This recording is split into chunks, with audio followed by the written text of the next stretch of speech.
বায়নে নির্মলে তোমাদের প্রত্যেককে অভিনন্দন জানাই। আমরা এনিম্যাল টিস্যু সম্পর্কে আলোচনা করছিলাম। আজকে আমরা আলোচনা করব সিম্পল এপিথেলিয়াম, অর্থাৎ সিম্পল এপিথেলিয়াম কত রকমের হতে পারে। দেখো, এপিথেলিয়াম টিস্যু বা আবরণী কলা প্রধানত দুই ধরনের হয়, একটি সিম্পল এবং আরেকটি হলো কম্পাউন্ড। তো সিম্পল এপিথেলিয়ামে কি হয়, যে বেসমেন্ট যে মেমব্রেন আছে, এই বেসমেন্ট মেমব্রেনের উপর এই এপিথেলিয়াম টিস্যু বা আবরণী কলার কোষগুলো সিঙ্গেল লেয়ারে থাকে। এবং কম্পাউন্ড এপিথেলিয়ামে প্রধানত বেসমেন্ট মেমব্রেনের উপর সেলগুলো প্রধানত মাল্টিলেয়ার্ড ফর্মে থাকে। তাহলে এক্ষেত্রে আমরা দেখতে পাচ্ছি যে মাল্টিলেয়ার্ড অফ দ্য সেলস এক্ষেত্রে আমরা দেখতে পাই আবরণী কলাতে।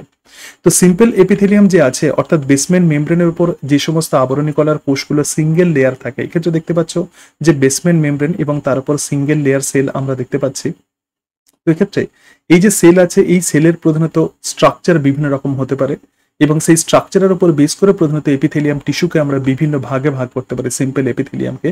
তো প্রথম টাইপের যে সিম্পল এপিথেলিয়াম, তো সেটাই হলো স্কোয়ামাস এপিথেলিয়াম। দেখো, স্কোয়ামাস এপিথেলিয়ামের এক্ষেত্রে ক্যারেক্টার্স একটু দেখে নাও। তো এক্ষেত্রে দেখতে পাচ্ছ যে বেসমেন্ট মেমব্রেন এবং বেসমেন্ট মেমব্রেনের উপর যে সেলগুলো আছে অবশ্যই ইউনিলেয়ার সেল আছে, অর্থাৎ একটাই লেয়ারের সেল আছে। কিন্তু এখানকার যে কোষগুলো আছে এগুলো কিন্তু ফ্ল্যাট, রাইট?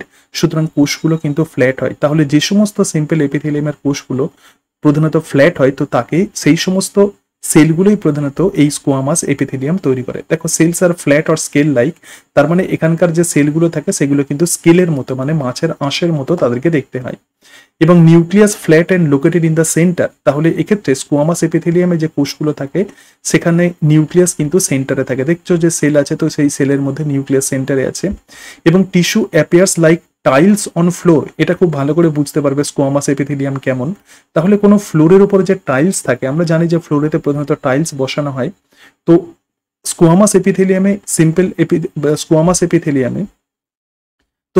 এপিথেলিয়ামে প্রধানত কোষগুলোকে অনেকটা ফ্লোরের উপর টাইলস যেরকম ভাবে সজ্জিত থাকে সেরকম দেখতে লাগে। Hence call the pavement epithelium, এবং সেই কারণের জন্য একে পেভমেন্ট এপিথেলিয়াম বলা হয়। স্কোয়ামাস এপিথেলিয়াম তাহলে কোথায় থাকে? এগুলো প্রচুর পরীক্ষাতে প্রশ্ন দেওয়া হয় যে স্কোয়ামাস এপিথেলিয়াম আমরা কোথায় দেখতে পাবো। দেখো, simple squamous epithelium on the blood vessel call the endothelium, তাহলে রক্তবাহের প্রধানত প্রাচীর তৈরি করবে যে সিম্পল এপিথেলিয়াম, সেটা কিন্তু এক ধরনের স্কোয়ামাস এপিথেলিয়াম এবং সেগুলোকে আমরা বলবো এন্ডোথেলিয়াম। সুতরাং এন্ডোথেলিয়াম কিন্তু এক রকমের স্কোয়ামাস এপিথেলিয়াম। এছাড়া peritoneal lining of the coelom called the mesothelium, অর্থাৎ সিলমের মধ্যে যে পেরিটোনিয়াল যে লাইনিং থাকে তো সেটাকে আমরা বলবো মেসোথেলিয়াম। এছাড়া এই simple squamous epithelium alveoli of the লাংসের অ্যালভিওলিতে থাকে। তো লাংস থাকে, তো লাংসের মধ্যে প্রচুর বায়ুথলি থাকে, বেলুন লাইক স্ট্রাকচার থাকে, তো অ্যালভিওলি। তো সেই অ্যালভিওলিতেও প্রধানত আমরা এই স্কোয়ামাস এপিথেলিয়াম দেখতে পাবো। এছাড়া লুপ অফ হেনলি, নেফ্রনের লুপ অফ হেনলি এবং বাউম্যান ক্যাপসুলে দেখতে পাবো। তো যে অকারেন্সগুলো ইম্পর্টেন্ট সেগুলো আমি হাইলাইট করে দিচ্ছি। তাহলে দেখো, এন্ডোথেলিয়ামের মধ্যে আমরা সিম্পল স্কোয়ামাস এপিথেলিয়াম দেখতে পাবো এবং তার সঙ্গে সঙ্গে বাউম্যান ক্যাপসুলের মধ্যে দেখতে পাবো। তাহলে এই যে স্কোয়ামাস এপিথেলিয়াম আছে, আরো একটা টার্ম অত্যন্ত গুরুত্বপূর্ণ, তো সেটি হলো টেসেলেটেড স্কোয়ামাস। তো টেসেলেটেড স্কোয়ামাস আমরা কাকে বলবো? Cells wavy in endothelium and the mesothelium, অর্থাৎ এই যে এন্ডোথেলিয়াম আছে ব্লাড ভেসেলস এর মধ্যে যে টিস্যু সিম্পল স্কোয়ামাস এপিথেলিয়াম দিয়ে যে টিস্যুটা থাকে, তো তাকেই আমরা বলবো এন্ডোথেলিয়াম। এবং এই এন্ডোথেলিয়ামের যে কোষগুলো সেগুলো ওয়েভি হয়, মানে এরকম তরঙ্গের মতো থাকে।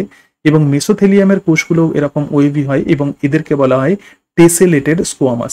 প্রধানত এই স্কোয়ামাস এপিথেলিয়ামের ফাংশন কি? ফিল্ট্রেশন এবং ডিফিউশন, মানে বিভিন্ন পদার্থের পরিস্রাবনে হেল্প করে এবং তার সঙ্গে সঙ্গে ডিফিউশন, মানে একটা সেল থেকে আর একটা সেলে কোনো মেটেরিয়ালস যেতে প্রধানত হেল্প করে, ব্যাপন পদ্ধতিতে এরা হেল্প করে। সেকেন্ড টাইপের যে এপিথেলিয়াম টিস্যু আছে সিম্পল এপিথেলিয়াম, তো তাকেই বলা হয় কলামনার এপিথেলিয়াম। আমরা যেটা পড়ছি যে structural modification of simple squamous epithelium cell, তার মানে সেলের স্ট্রাকচারের কেমন মডিফিকেশন হয়েছে। যেমন স্কোয়ামাস এপিথেলিয়ামে আমরা দেখলাম কি সেলগুলো ফ্ল্যাট লাইক স্ট্রাকচার হয়ে গেছে। আর এক্ষেত্রে কলামনার এপিথেলিয়াম মানে কি? দেখো, সেলগুলো কিন্তু কলাম সেপেড। এক্ষেত্রে আমরা দেখতে পাচ্ছি যে কলাম সেপেড সেল এবং তার সঙ্গে সঙ্গে কলাম সেপেড সেল আমরা দেখতে পাচ্ছি এবং তার সঙ্গে সঙ্গে দেখো এগুলো সব কিন্তু কলাম সেপেড সেল থাকে। এবং এই কলামনার এপিথেলিয়াম প্রধানত তিন ধরনের হয়। একটি হলো সিম্পল কলামনার। তো সিম্পল কলামনারে কি হচ্ছে? সেলের মধ্যে কোনো রকম স্ট্রাকচারাল মডিফিকেশন হচ্ছে না এবং সেই কারণের জন্য এদেরকে আমরা সিম্পল কলামনার বলবো। এবং সেকেন্ড টাইপ যেটা আছে দেখো, brush border columnar, or the microvilli columnar, তাহলে দেখো এক্ষেত্রে যে এপিথেলিয়াম যে সেলগুলো আছে সেই সেলের মধ্যে যে প্লাজমা মেমব্রেন আছে সেগুলো ফোল্ডেড হয়ে গেছে, আঙ্গুলের মতো প্রবর্ধক তৈরি করছে, তো এদেরকেই আমরা বলবো brush border columnar epithelium, right. এবং থার্ড টাইপের যে আছে তো সেটাই হলো সিলিয়েটেড কলামনার এপিথেলিয়াম। এক্ষেত্রে দেখতে পাচ্ছ যে যে সেলগুলো আছে সেগুলো কলাম শেপের সেল, অনেকটা স্তম্ভের মতো, যেরকম স্তম্ভ হয় না লম্বা টাইপের সেল, তো এক্ষেত্রে আমরা দেখতে পাবো যে সিলিয়া। সুতরাং এগুলোই হচ্ছে সিলিয়েটেড কলামনার। তাহলে দেখো cells are tall, slender and the pillar like, তার মানে কলামনার এপিথেলিয়ামে যে সেলগুলো থাকে সেগুলোকে পিলারের মতো দেখতে লাগে।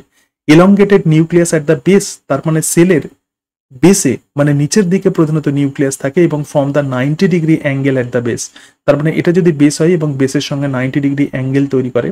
এবং এই যে কলামনার এপিথেলিয়াম আছে তিন ধরনের হয়, একটি হলো simple columnar, helps in absorption and the secretion, প্রধানত অ্যাবসর্পশন এবং সিক্রেশনে সাহায্য করে, কোনো পদার্থের শোষণ এবং ক্ষরণে সাহায্য করে। তো কোথায় আমরা সিম্পল কলামনার এপিথেলিয়াম দেখতে পাবো?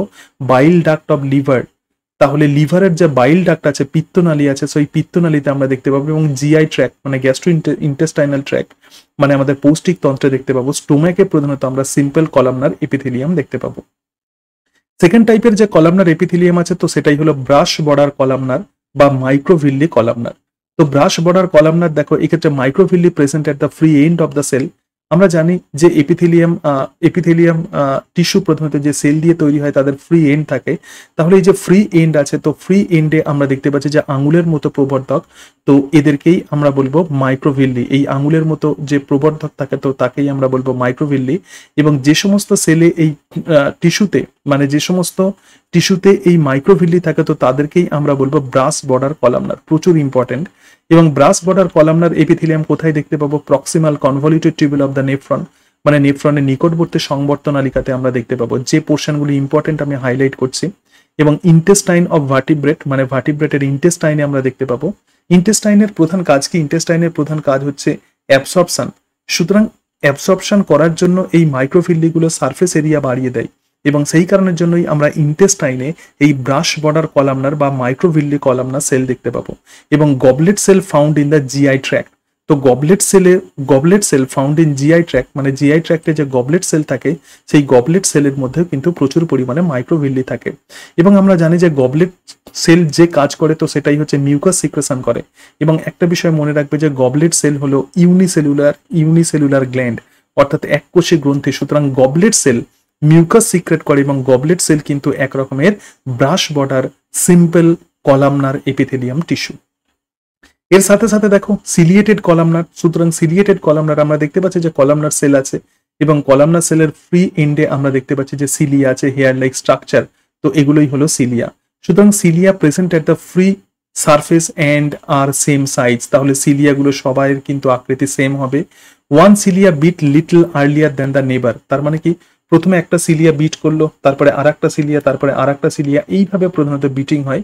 এবং যখন ওয়ার্ম কন্ডিশন হয় মানে যখন গরম হয় তখন এই বিটিং কিন্তু বেড়ে যায়। সুতরাং beating increase during warm condition. তাহলে দেখো এক্ষেত্রে cilia present at the free surface, সুতরাং এটা অত্যন্ত ইম্পর্টেন্ট। তো cilia present at the free surface, যে সমস্ত কলামনার এপিথেলিয়ামে আমরা সিলিয়া দেখতে পাবো সেলের ফ্রি সারফেসে তো তারাই হলো সিলিয়েটেড কলামনার। কোথায় আমরা সিলিয়েটেড কলামনার এপিথেলিয়াম দেখতে পাবো? দেখো ফ্যালোপিয়ান টিউব মানে স্ত্রী দেহের মধ্যে যে ফ্যালোপিয়ান টিউব থাকে, আমরা জানি যে ওভারির সঙ্গে কানেক্টেড থাকে এই ফ্যালোপিয়ান টিউব এবং ওভারি থেকে ওভিউলেশন হয়, তার ফলে ডিম্বাণু নিঃসরণ হয় এবং সেই ডিম্বাণু প্রধানত এই ফ্যালোপিয়ান টিউবের মধ্যে যে ফিমব্রি থাকে সেই ফিমব্রি প্রধানত ডিম্বাণুকে ফ্যালোপিয়ান টিউবের অ্যাম্পুলাতে নিয়ে যায়। তাহলে ফিমব্রি থেকে অ্যাম্পুলাতে যেতে গেলে অবশ্যই সিলিয়েটেড এপিথেলিয়াম সেলের হেল্প লাগে এবং তার সঙ্গে সঙ্গে trachea of all vertebrate, this is very very important. Trachea of all vertebrate, সমস্ত ভার্টিব্রেটসের যে ট্রাকিয়া আছে তো সেই ট্রাকিয়াতে কিন্তু আমরা এই সিলিয়েটেড এপিথেলিয়াম দেখতে পাবো। এবং kidney of the collecting duct, তাহলে সংগ্রাহক নালিকাতে দেখতে পাবো। অর্গ্যান অফ কটি, তো অর্গ্যান অফ কটি আমাদের অন্তঃকর্ণে যে অর্গ্যান অফ কটি আছে বা কটি যন্ত্র, তো সেই অর্গ্যান অফ কটিতে আমরা এই ধরনের সিলিয়েটেড এপিথেলিয়াম দেখতে পাবো। এবং এন্ডোমেট্রিয়াম মানে ইউটেরাসের এন্ডোমেট্রিয়ামে আমরা সিলিয়েটেড এপিথেলিয়াম দেখতে পাবো। সুতরাং দেখো কলামনার যে এপিথেলিয়াম আছে যেটা অত্যন্ত গুরুত্বপূর্ণ যে অংশগুলো, প্রধানত এটাই পরীক্ষাতে প্রশ্ন দেওয়া হয় যে কোন টাইপের অর্গ্যানে প্রধানত কোন ধরনের এই এপিথেলিয়াম টিস্যু দেখা যায়। সুতরাং সিম্পল কলামনার এক্ষেত্রে অতটা ইম্পর্টেন্ট নয়, কিন্তু সিলিয়েটেড কলামনার কোথায় দেখা যাবে? ফ্যালোপিয়ান টিউব এবং ট্রাকিয়া অফ অল ভার্টিব্রেট এবং অর্গান অফ পটিতে আমরা দেখতে পাই।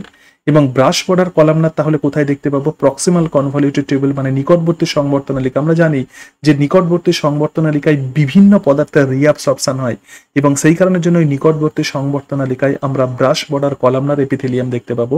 এছাড়া গবলেট সেলও কিন্তু এক রকমের brush border columnar epithelium cell তৈরি করে। এরপরে আমরা যেটা দেখবো তো সেটাই হচ্ছে কিউবয়েডাল এপিথেলিয়াম। এক্ষেত্রে দেখতে পাচ্ছ যে বেসমেন্ট মেমব্রেন এবং বেসমেন্ট মেমব্রেনের উপরে যে সেলগুলো আছে, এপিথেলিয়াম টিস্যুর যে সেলগুলো আছে সেগুলো অনেকটা cube like structure. So cells are cube like, that is same in length and width. তার মানে এদের লেন্থ মানে দৈর্ঘ্য যেরকম হবে তার সঙ্গে সঙ্গে চওড়াও সেরকম হবে এবং সেই জন্যই এদেরকে আমরা কিউবয়েডাল এপিথেলিয়াম বলবো। এবং rounded nucleus at the centre in cell. তাহলে দেখো সেলের একদম সেন্টারে আমরা গোলাকার নিউক্লিয়াস দেখতে পাই। তো এই যে কিউবয়েডাল এপিথেলিয়াম আছে, এই কিউবয়েডাল এপিথেলিয়ামও কিন্তু তিন ধরনের হয়। সিম্পল কিউবয়েডাল হয় এবং তার সঙ্গে সঙ্গে ব্রাশ বর্ডার কিউবয়েডাল এবং তার সঙ্গে সঙ্গে সিলিয়েটেড কিউবয়েডাল। তাহলে সিম্পল কিউবয়েডাল কোথায় পাওয়া যায়? দেখো এক্ষেত্রে সেলগুলো কিন্তু হাইট এবং তার সঙ্গে সঙ্গে তাদের উইডথ মানে লম্বা এবং এদিকে চওড়া, তাহলে এগুলো প্রধানত সমান হয়। প্রত্যেকটা সেল দেখো এরকম হচ্ছে। সুতরাং এই কারণের জন্যই এদেরকে আমরা বলবো কিউবয়েডাল সেল। তো এই সিম্পল কিউবয়েডাল কোথায় পাওয়া যায়? Found in gonads and the glands. তার মানে আমাদের যে জনন গ্রন্থি আছে, টেস্টিস আছে, ওভারি আছে, তো এই টেস্টিস ওভারিতে আমরা সিম্পল কিউবয়েডাল দেখতে পাবো এবং বিভিন্ন গ্রন্থিতে দেখতে পাবো। Helps in absorption and secretion. এরাও কিন্তু বিভিন্ন পদার্থের শোষণ এবং বিভিন্ন পদার্থের নিঃসরণে সাহায্য করে। কোথায় দেখতে পাবো এটাকে? ডিসিটি মানে distal convoluted tubule of the nephron. নেফ্রনের যে দূরবর্তী সংবর্ধনালিকা আছে যেখানে জলের প্রচুর পরিমাণে রিঅ্যাবসর্পশন ঘটে, তো সেই জায়গাতে দেখতে পাবো। থাইরয়েড ফলিকলে দেখতে পাবো। দেখো অসংখ্য থাইরয়েড গ্ল্যান্ডের মধ্যে প্রধানত আমরা অসংখ্য ফলিকল দেখতে পাবো এবং এবং এই ফলিকলের মধ্যে প্রধানত কোলয়েড লেক থাকে যেখানে প্রধানত T3 T4 ইত্যাদি হরমোন প্রধানত সেই জায়গাতে সঞ্চিত থাকে। তো সেই থাইরয়েড ফলিকলের মধ্যে আমরা সিম্পল কিউবয়েডাল এপিথেলিয়াম দেখতে পাবো এবং তার সঙ্গে সঙ্গে in gonad called the germinal epithelium. This is very very important. তাহলে গুনাডের মধ্যে যে সিম্পল কিউবয়েডাল এপিথেলিয়াল যে টিস্যু সেল আমরা দেখতে পাবো বা টিস্যু আমরা দেখতে পাবো, তো তাকেই বলা হয় জার্মিনাল এপিথেলিয়াম। আমরা জানি যে গুনাডের একদম বাইরের দিকে যে আবরণ, তো সেটাই কিন্তু জার্মিনাল এপিথেলিয়াম। এবং সেকেন্ড টাইপের যে কিউবয়েডাল এপিথেলিয়াম জাস্ট কলামনার এপিথেলিয়ামের মতোই, এটাও কিন্তু তিন ধরনের হয়। একটা সিম্পল, একটা ব্রাশ বর্ডার এবং আর একটা হলো সিলিয়েটেড। তাহলে দেখো সেকেন্ড টাইপের যে কিউবয়েডাল এপিথেলিয়াম, তো সেটাই হচ্ছে ব্রাশ বর্ডার কিউবয়েডাল। এক্ষেত্রে দেখতে পাচ্ছ যে সেলগুলো কিউব শেপের স্ট্রাকচার এবং তার সঙ্গে সঙ্গে এদের ফ্রি এন্ডে আমরা অসংখ্য আঙুলের মতো প্রজেকশন আমরা দেখতে পাচ্ছি। তো এগুলোই ব্রাশ বর্ডার তৈরি করে। ব্রাশ বর্ডার এই কারণের জন্যই তৈরি করে কারণ এক্ষেত্রে সারফেস এরিয়া অনেক বাড়িয়ে দেয়, রাইট? এবং সেই কারণের জন্যই অনেক পদার্থ এট এ টাইম প্রধানত অ্যাবসর্বড হতে পারে। তো microvilli on the free surface obviously থাকবে এবং তার সঙ্গে সঙ্গে সিক্রেশন অ্যান্ড অ্যাবসর্পশনে সাহায্য করে। তো কোথায় কে আমরা দেখতে পাবো? Proximal convoluted tubule of the nephron.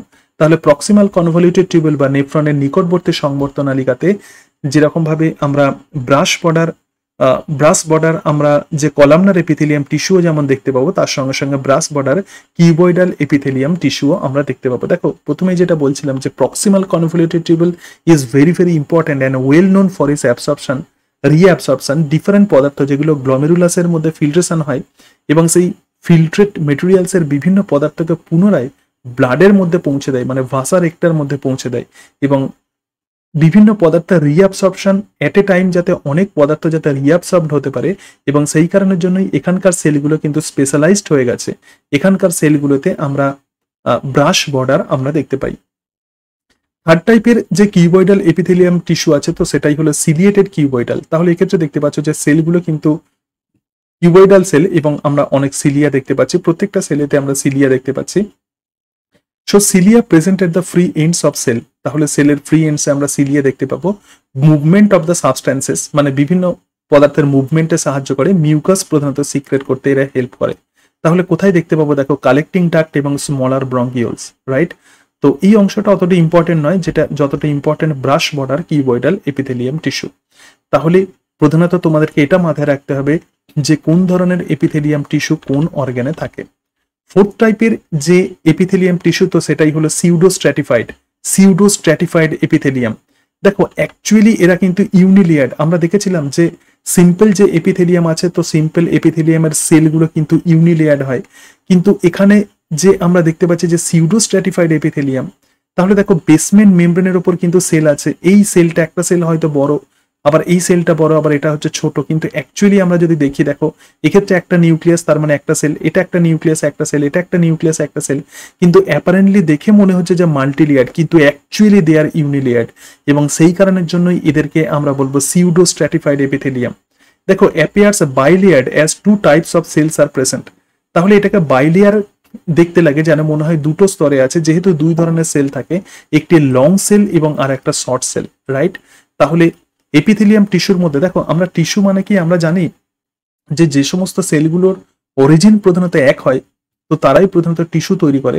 একটা টিস্যুতে সেলের স্ট্রাকচার এবং ফাংশন যে একই রকম হবে সেরকম নয়, কোন একটা টিস্যুতে সেলের স্ট্রাকচার এবং ফাংশন ডিফারেন্ট হতে পারে। যেমন এই জায়গাতে আমরা দেখছি সিউডো স্ট্র্যাটিফাইড এপিথেলিয়াম, অনেকগুলো সেল এরা কিন্তু একটা টিস্যু তৈরি করছে, কিন্তু এই সেলের স্ট্রাকচারগুলো ডিফারেন্ট। দুই ধরনের সেল আমরা দেখতে পাচ্ছি, একটা লং সেল আর একটা শর্ট সেল, কিন্তু যেহেতু এদের অরিজিন একই রকম, তো সেই কারণের জন্য এরা কিন্তু টিস্যু হিসাবে কাজ করে। But all cells present in single basement membrane, so unilayer. তাহলে এই যে লং সেল আর শর্ট সেল আছে, এরা কিন্তু একটাই বেসমেন্ট মেমব্রেনের উপরে থাকে, সেই কারণের জন্যই এরা কিন্তু ইউনিলেয়ার্ড হয়। All cells are pillar like, so modified columnar. তাহলে এখানে যে সেলগুলো থাকে, লং সেল অথবা শর্ট সেল যাই হোক না কেন, সবাইকে কিন্তু পিলার লাইক দেখতে লাগে, এবং সেই জন্য এরা কিন্তু অ্যাকচুয়ালি কলামনার এপিথেলিয়াম, রাইট? তো এই যে সিউডো স্ট্র্যাটিফাইড এপিথেলিয়াম আছে, এটা প্রধানত দুই ধরনের হয়, একটা নন সিলিয়েটেড এবং আর একটা সিলিয়েটেড। তাহলে এই জায়গাতে দেখো বেসমেন্ট মেমব্রেন আছে এবং এখানে সেল আছে, যেমন এই জায়গাতে দেখতে পাচ্ছ যে লং সেল আছে, লং সেলের ক্ষেত্রে নিউক্লিয়াস কিন্তু বেসে থাকে, আর যেগুলো শর্ট সেল থাকে তো সেক্ষেত্রে নিউক্লিয়াস কিন্তু সেন্টারে থাকে, এবং এক্ষেত্রে এদের ফ্রি এন্ডে কোনো রকম আমরা সিলিয়া দেখতে পাচ্ছি না, সেই জন্য এরা কিন্তু নন সিলিয়েটেড সিউডো স্ট্র্যাটিফাইড এপিথেলিয়াম। তো কোথায় দেখতে পাবো? প্যারোটিড গ্ল্যান্ডে দেখতে পাবো, আমাদের যে প্যারোটিড গ্ল্যান্ড আছে প্যারোটিড গ্ল্যান্ডে দেখতে পাবো, এবং middle part of the male urethra. তাহলে মেল যে ইউরেথ্রা আছে সেই ইউরেথ্রার মিডল অংশে আমরা দেখতে পাবো, মূত্রনালীর মাঝখানের অংশে আমরা এই টাইপের এপিথেলিয়াম টিস্যুকে আমরা দেখতে পাবো। এবং সিলিয়েটেড যেটা দেখো, দ্য লং সেল সিলিয়েটেড, এক্ষেত্রে দেখতে পাচ্ছ যে লং সেলের মধ্যে সিলিয়া দেখতে পাবো, কিন্তু শর্ট সেলের মধ্যে কোনো রকম সিলিয়া দেখতে পাবো না। So short cell without cilia and secrete the mucus. তাহলে এই টাইপের সিউডো স্ট্র্যাটিফাইড এপিথেলিয়াম আমরা কোথায় দেখতে পাবো? ট্রাকিয়াতে দেখতে পাবো, ট্রাকিয়া এবং নেজাল চেম্বারে দেখতে পাবো, অর্থাৎ আমাদের যে নেজাল চেম্বার আছে, তো এই নেজাল চেম্বারে আমরা কিন্তু এইরকম টাইপের সিলিয়েটেড সিউডো স্ট্র্যাটিফাইড এপিথেলিয়াম দেখতে পাবো। দেখো আমি বারবার তোমাদেরকে বলছি যে কোন টাইপের এপিথেলিয়াম টিস্যু কোন অর্গানে পাওয়া যায়, এটাই কিন্তু মেনলি তোমাদেরকে জানতে হবে, রাইট? এরপরে যে অংশ আছে তো সেটাই হচ্ছে গ্ল্যান্ডুলার এপিথেলিয়াম। তো পরের ক্লাসে আমি গ্ল্যান্ডুলার এপিথেলিয়াম সম্পর্কে আলোচনা করব। তাহলে আজকে আমরা মেনলি আলোচনা করলাম যে structural modification of simple epithelium tissue. Simple epithelium tissue মানে কি? সিম্পল এপিথেলিয়াম টিস্যু মানে বেসমেন্ট মেমব্রেনের উপর সেলগুলো যখন একটি স্তরে সজ্জিত থাকে, তো তখনই তাকে আমরা বলবো সিম্পল এপিথেলিয়াম টিস্যু। এবং এই সেলের স্ট্রাকচার এর পরিবর্তনের উপর বেস করে প্রধানত বিভিন্ন রকমের আমরা টিস্যু আমরা এক্ষেত্রে দেখতে পাই। যেমন স্কোয়ামাস এপিথেলিয়াম আমরা দেখলাম, এখানকার সেলগুলো প্রধানত আঁশের মতো হয়, ফ্ল্যাট হয়, এবং তার সঙ্গে সঙ্গে আমরা কলামনার এপিথেলিয়াম দেখলাম। কলামনার এপিথেলিয়াম আবার তিন ধরনের হতে পারে, সিম্পল হতে পারে, সিলিয়েটেড হতে পারে এবং ব্রাশ বর্ডার হতে পারে। তো সিম্পল এবং ব্রাশ বর্ডার কলামনার এপিথেলিয়াম কোথায় পাওয়া যায় এগুলো তোমাদেরকে মাথায় রাখতে হবে। এবং কিউবয়েডাল এপিথেলিয়াম দেখলাম, তো কিউবয়েডাল এপিথেলিয়ামও কিন্তু একদম কলামনার এপিথেলিয়ামের মতো তিন ধরনের হয়, সিম্পল কিউবয়েডাল এবং ব্রাশ বর্ডার কিউবয়েডাল এবং সিলিয়েটেড কিউবয়েডাল। তো এগুলো প্রধানত কোন অর্গানে পাওয়া যায় সেগুলো আমাদেরকে পড়তে হবে, ভালো করে জানতে হবে। এবং সিউডো স্ট্র্যাটিফাইড এপিথেলিয়াম প্রকৃতপক্ষে কি, অনেক সময় আমরা কনফিউজড হয়ে যাই এই সিউডো স্ট্র্যাটিফাইড এপিথেলিয়াম সম্পর্কে পড়তে গেলে।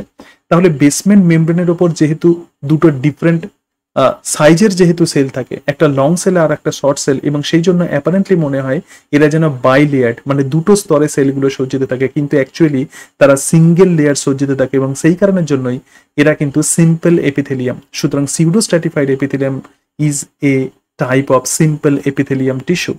তাহলে এটাও কিন্তু দুই ধরনের হয়, একটি নন সিলিয়েটেড এবং একটা সিলিয়েটেড। এবং সিলিয়েটেড যে এপিথেলিয়াম আছে সেটা কোথায় পাবো আমরা? ট্রাকি এবং নেজাল চেম্বার।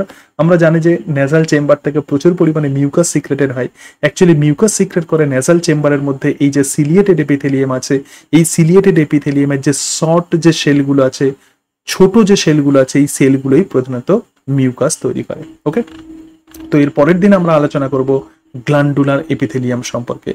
আজকে তাহলে এই পর্যন্তই। সকালে ভালো থেকো। Thank you and that's it.